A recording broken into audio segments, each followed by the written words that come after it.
I'm very tired. Um, I was wondering for a while why it was that I kind of stopped doing these videos. And at first I thought it was because I had nothing left to say. Kind of just pointless redundancy. I was thinking about filming the video where I explain like some of my shortcomings, like if you're in a job interview and they say, "What are some of your weaknesses?"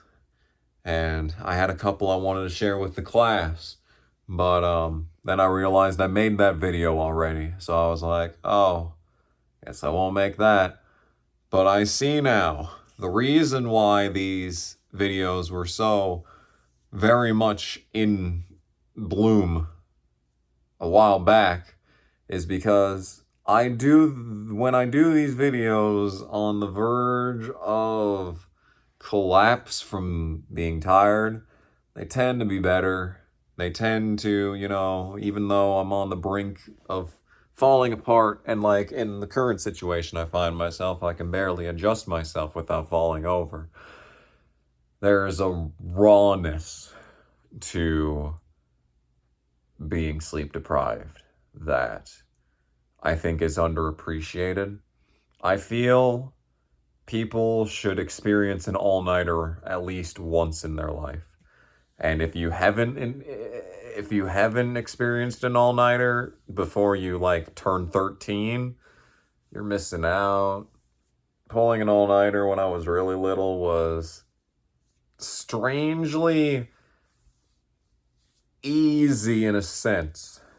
Is that I was able to make it to 3 a.m. like nothing. I'd basically just live. You know that song by Judas Priest, Living After Midnight? That's a good description of me at age 4.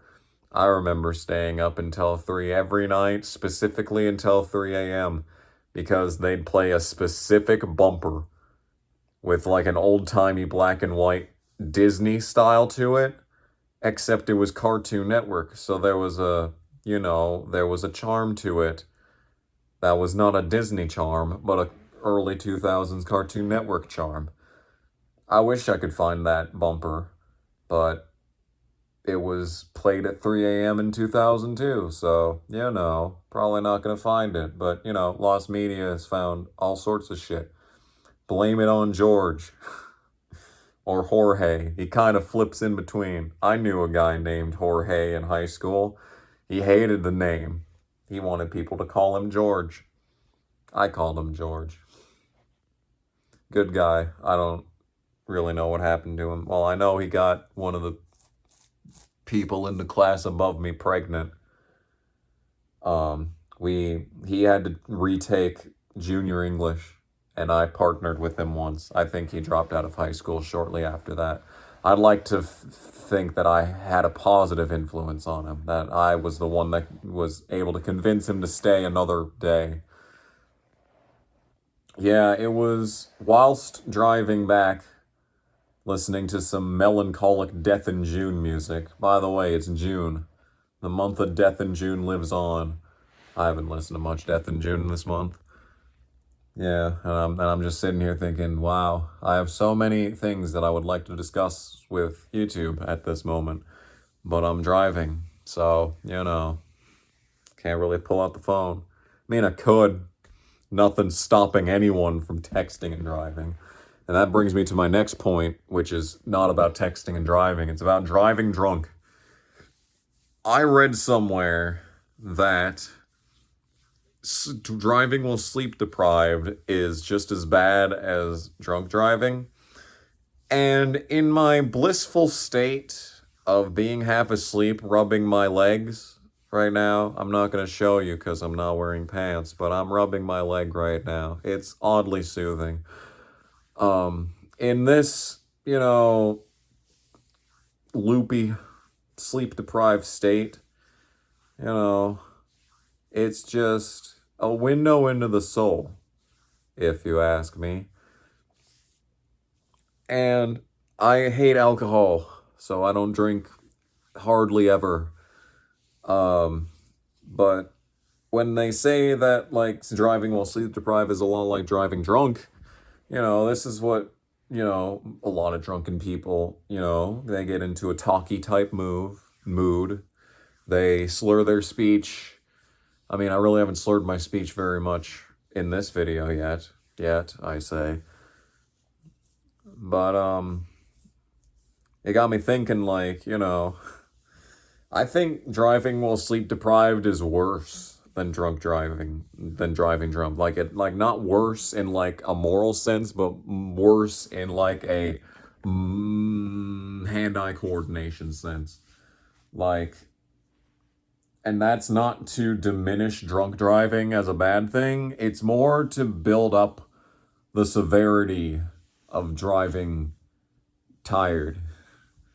Because whenever I'm standing at the hotel 25 minutes past the end of my shift, I always think to myself, man, I absolutely could fall asleep at the wheel.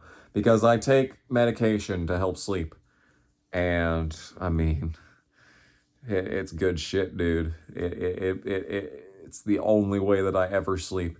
If I didn't have the allergy medication, I would literally never be able to sleep. When I was in high school, before I even took allergy medication,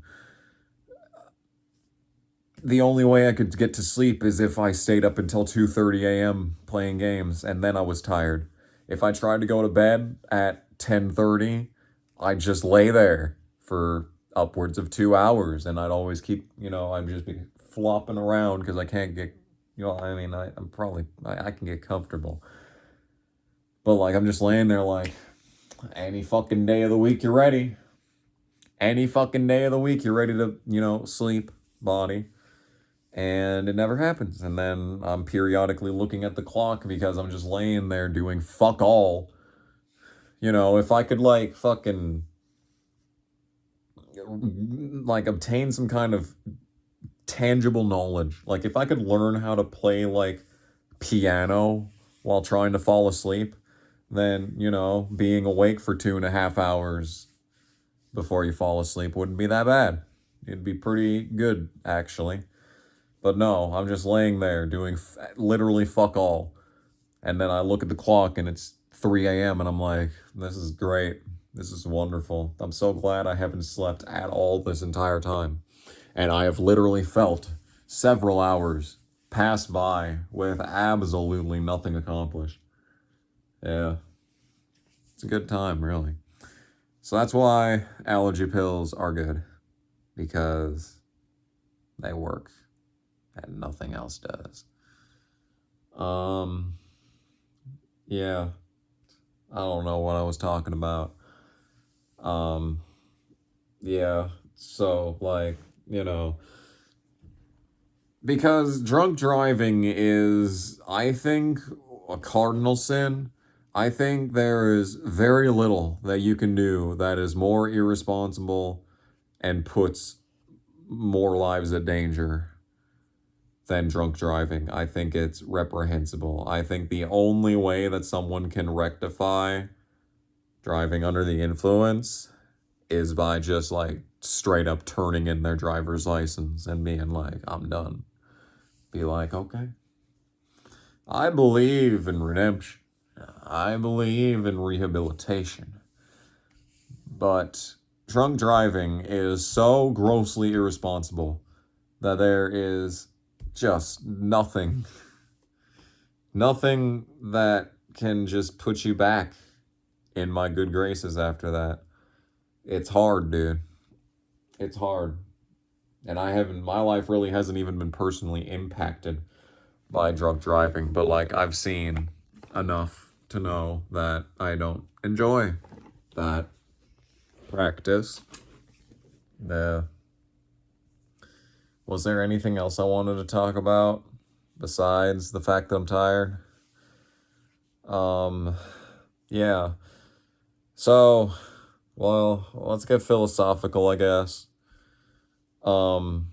There's a proverb that I literally wrote 10 minutes ago. Well, I guess I've been recording for 10 minutes, so I guess it couldn't have been 10 minutes, but the figurative 10 minutes ago.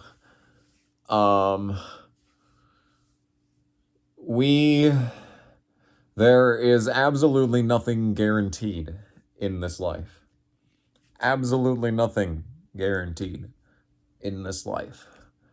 Especially the end of a shift. But when you think about it, in a cosmic, all-encompassing sort of way, we, as humans, and cogs in the machine, we are all just shift workers in the Monday to Friday 40-hour grind that is life. And while we may yearn, while we may beg for our 8 hours to be up and clock out for the day, there will come a time where we clock out for the last time. And that's when we're going to wish that our coworker was a half hour late. We're going to wish that we had those couple of extra minutes, those couple extra seconds of overtime. Because there will come a time when you're gonna work your last 9 to 5, or in this case 11 p.m. to 7 a.m. And then who knows? Who knows? I don't know. I haven't taken DMT, so I don't know. And I wish I did, but I don't. I wish I could imbibe some kind of, universal lesson onto the masses of the internet. I can't. You can only take my psychotic ramblings for what they are, and that is the brain drain, the absolute fucking rot of a man who has not slept for a very long time. That was my great-grandma's. Whenever we went to visit my great-grandma, I would always play with that. And now, how long has it been? 12 years. 12 years after her passing, this is what remains. Just an item. Just a basically constructed dollar store long grabby handle that can reach out like Steve Miller. Reach out and grab things. I'm trying my best to not show my legs in this video. But this means more to me than most things. 85% of the items that are in this condo, I'd go with probably closer to 95%. I mean, I include myself in that 95%, and I don't think I would save myself.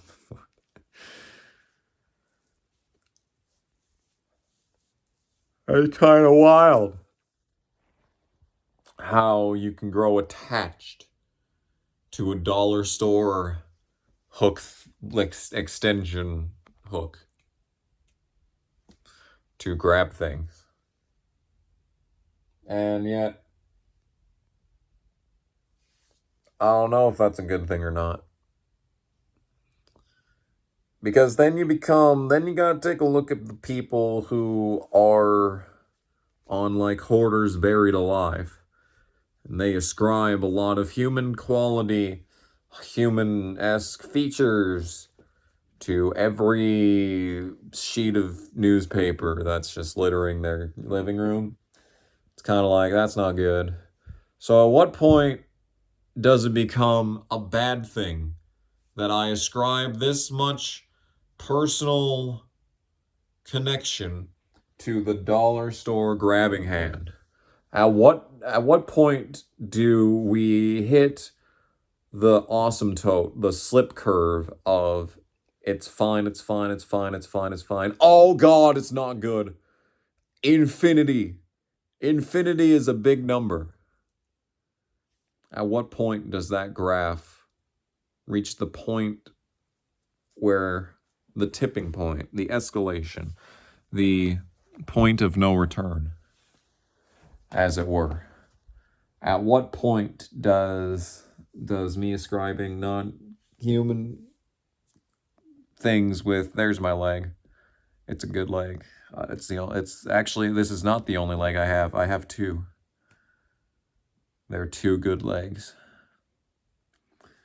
At what point does it become psychosis? At what point does it become hoarding? I don't know. I'm not a psychologist. I took one psychology class in college. It was not very fun.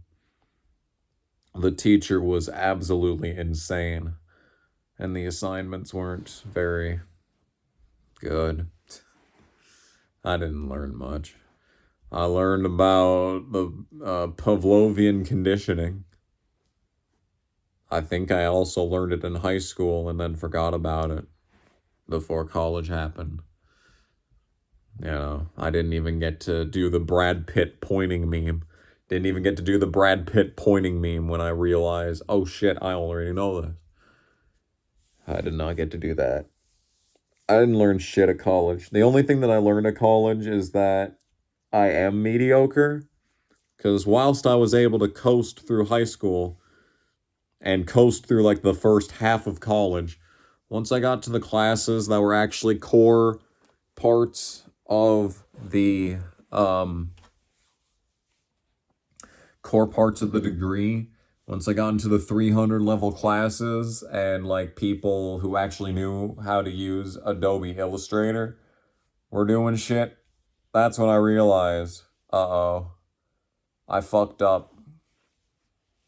I was going to do an entire series called The College Survival Guide.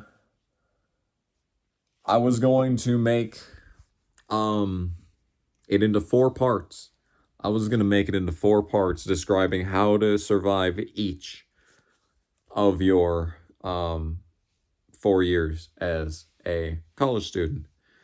And then after freshman year, I was like, okay, you know what? I don't know if I really have anything desperately good to imbibe onto anyone. I'll just wait until the end of college. And then as college was going along, I'm like, oh man, there's so much content. I have so many ideas for this survival video. And then like junior year hit and I was like, uh-oh, I got like major imposter syndrome. Didn't help that I was already chronically depressed at that point. Undiagnosed. That's a self-diagnosis. Yeah, it kind of all fell apart there at the end. I still got the degree, and it's gotten me nowhere in life. But, you know, that was inevitable. That was inevitable the moment that I decided that I was going to get an arts degree and not a Bachelor of Science in anything fucking meaningful. You know, so my fate was sealed from the beginning. I like to bitch and cry about how I would have rather taken other classes or I would like to go back and take actual, real, tangible classes that actually give some sort of abject benefit to you as a person.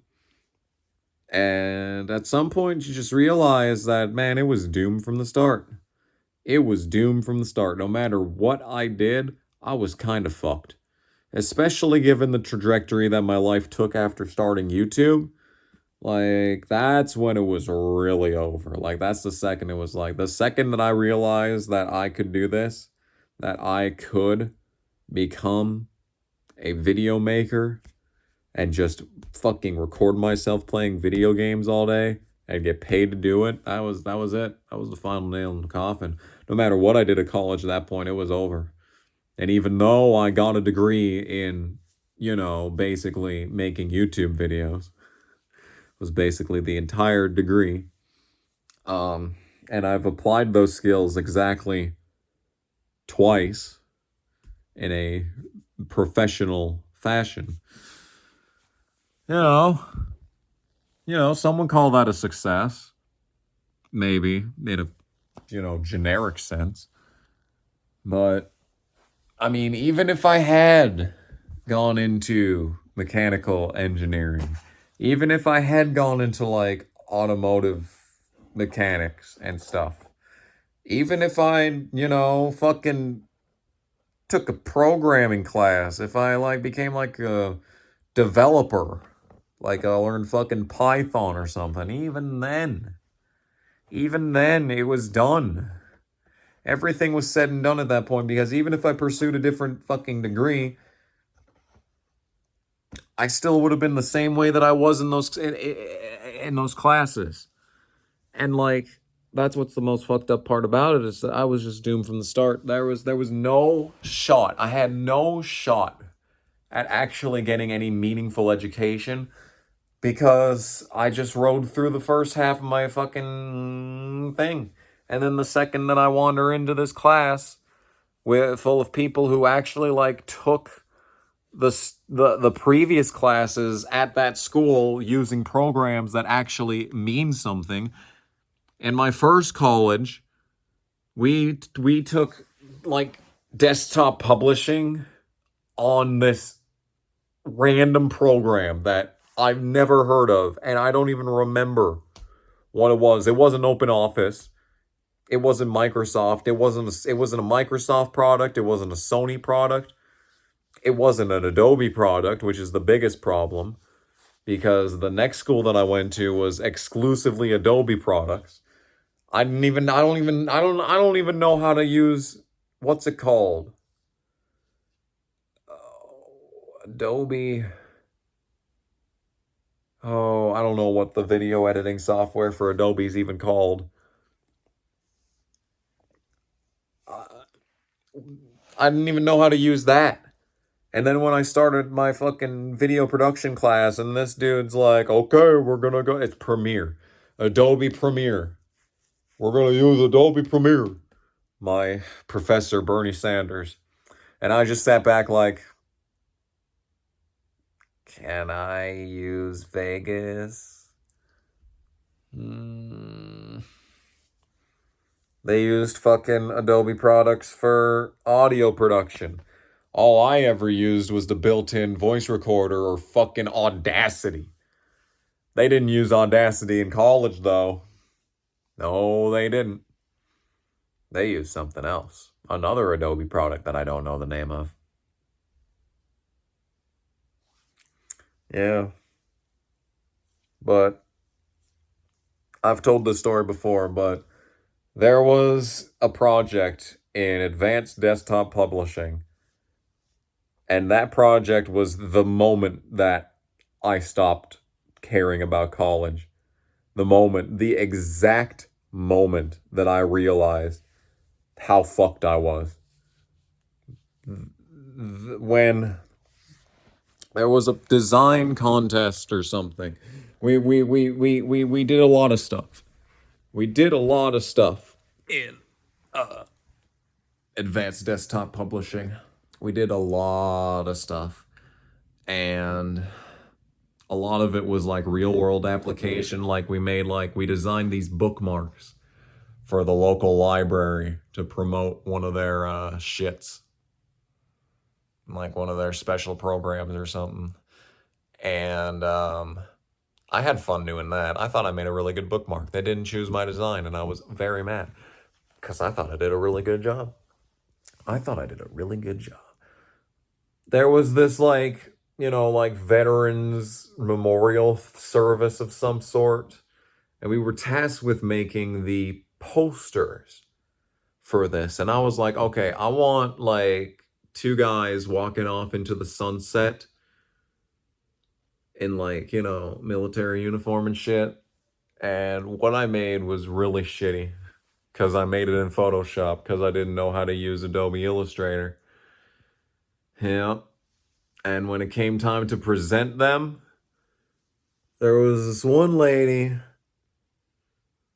who always did very good. Her shit always got picked, and my shit never got picked. And I did mine first, and I was like basically standing there doing the presentation for it, and I was basically like, yeah, I know it's shit. I know it's shit. I don't know how to use Adobe Illustrator. What you gonna do? What you gonna do? And then the lady goes, the overachiever lady goes, and she brings up her shit, and it's basically the exact vision for mine that I had in my head. And we never interacted because I can't stand this bitch because she's so fucking, she always gets picked. So I'm like, this fucking bitch. And then it was the exact thing that I pictured in my mind, and I did not translate it anywhere near what I had in my mind when I made mine. And this lady, this fucking bitch, just walked up to the fucking thing, plugged her stupid ass flash drive into the computer, pulled her shit up, and was like, yeah, I made this. It's all right, I guess. I could have done better.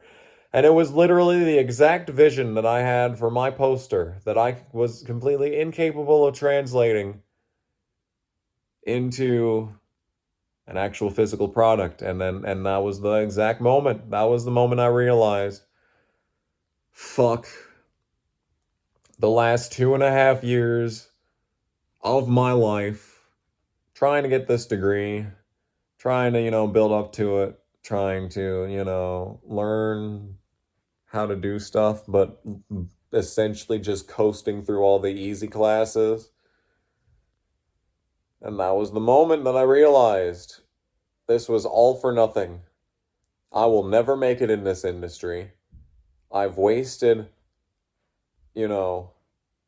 all this time learning how to use inferior products to create inferior projects. And I am never going to be able to make up for all the lost time, especially considering I had a year and a couple months left to finish this degree. That was it. That was the moment I realized that all of it was pointless. That was the moment I realized I sunk $50,000 into something that was never going to amount to anything ever. And I was already in too deep. Like, what was I going to do? Switch my fucking major halfway through junior year? I was already in too deep. What was I going to do? Just go for another fucking semester? Sink another $6,000 into this fucking pointless, you know, fucking pointless, pointless farce? This wild goose chase that in the end, the goose was just, playing me from the start. It's like the opening of Fallout New Vegas. The game was fucking rigged from the start. And it took me back.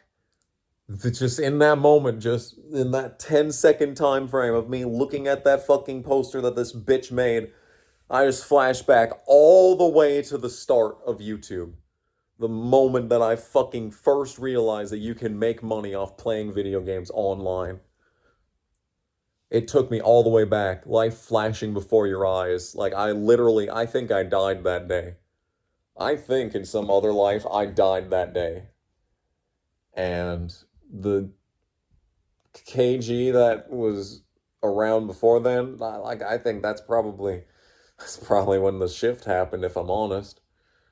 That was probably like early February 2018 is probably when that was.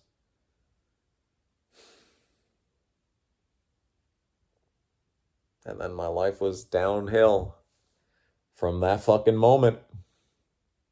It was like like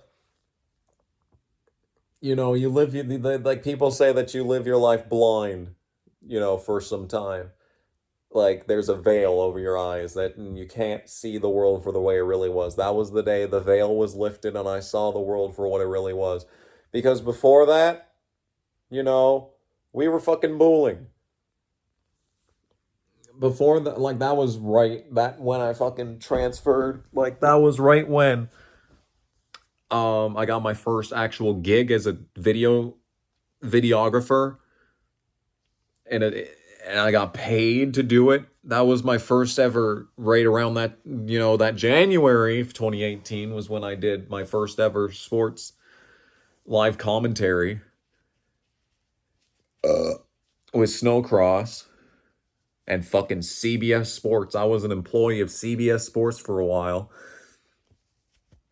That was right when All Out Motorsports came into existence, and I was like, literally, I was fucking almost this close to being in communications with the CEO of Little Caesars to try and yoink them and put them on the fucking 7 truck. I had everything drawn out for that.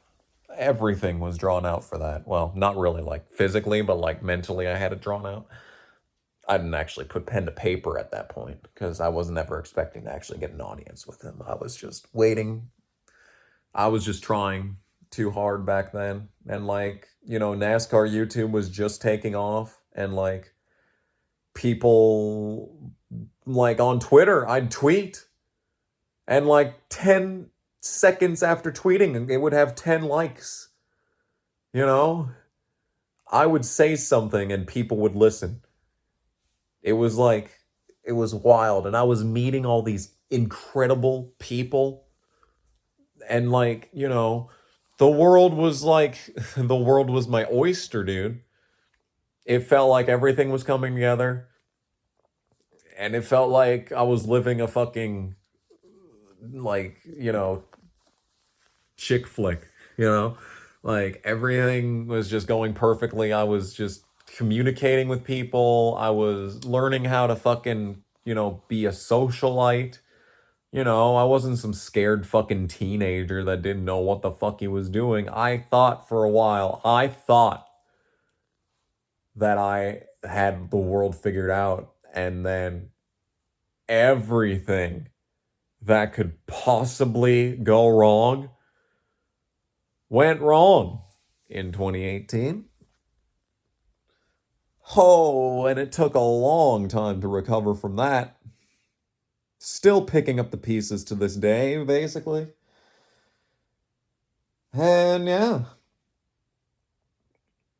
And that just kind of brings it back to the start, is that life doesn't care. Life doesn't care what your plan is, what you expect to accomplish in your lifetime. Life doesn't care that you're living on top of the world and have nothing to worry about. Life doesn't care that you got plans to go out to eat with your friends tonight. Life doesn't care that you are going to plan on going back home for Christmas to see your mom. Life doesn't care. Because one second it's there and the next, everything is gone. Absolutely everything that you've worked for, that you've been planning for, it's gone just like that. And you're just a passenger at that point. And really, from the start you've been a passenger. It's just like the earlier you learn that you are not the protagonist, you are the NPC to someone else's story. Once you realize that, everything becomes that much more clear and it becomes a lot easier. You know? I mean, it takes a long time for it to become easier, but once you realize that there's no turning back, honestly. And that's the most frustrating thing, is that I've been trying to recapture 2017 energy ever since 2018. But what I needed to understand is that 2017 energy, life doesn't care. It's gone. 2017 energy will never come back because I know too much. I know too much. Once the, the fucking cat's out of the bag, it's not possible to put it back in. It may say resealable on the bag, but in reality that's bullshit. That's bullshit. It's not resealable. It's not fucking resealable. And once you realize that you need to stop chasing 2017 energy and you need to find 2023 energy, that's when you realize that really everything, ultimately, nothing matters. Ultimately, nothing fucking matters. Nothing matters. Because life doesn't care. Today, it's like that one, what song is that? Riding High in April, Shot Down in May. What song is that? I think it's Frank Sinatra. Probably a cover. Probably an old Irish folk song from the 1800s, when they were working on the railroad. I don't know what the song is called, but I think it's by Frank Sinatra originally. Anyway, I don't know if this video is all going to be one part because it's been 35 minutes and 50 seconds, so I'm going to wrap this up. And actually go to sleep, maybe. We'll see. The drugs may or may not be working. I'm tired. Thanks for watching. See you around the bend.